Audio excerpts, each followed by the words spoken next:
По подолг временски период без позитивни случаи, во саботата во Кочани беше регистриран еден нов случај на пациент заразен со COVID-19. Бројката на позитивни полека се зголемува, што значи дека единствено решение и спас од пандемијата е масовно вакцинирање на населението.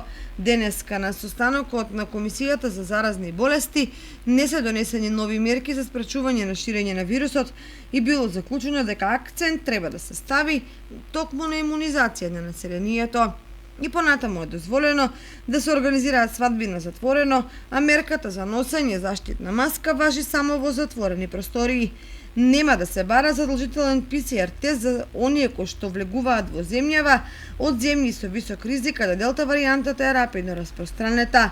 Заканата од делта варијантата на коронавирусот за земјава ја натера Комисијата за заштита на населението од заразни болести да дискутира за моменталната епидемиолошка состојба во земјата, откако мерките комплетно беа релаксирани, што придонесе за раст на бројот на заразени во земјава. Последните анализи покажуваат дека новиот делта сој на вирусот масовно се шири кај невакцинираните во светот.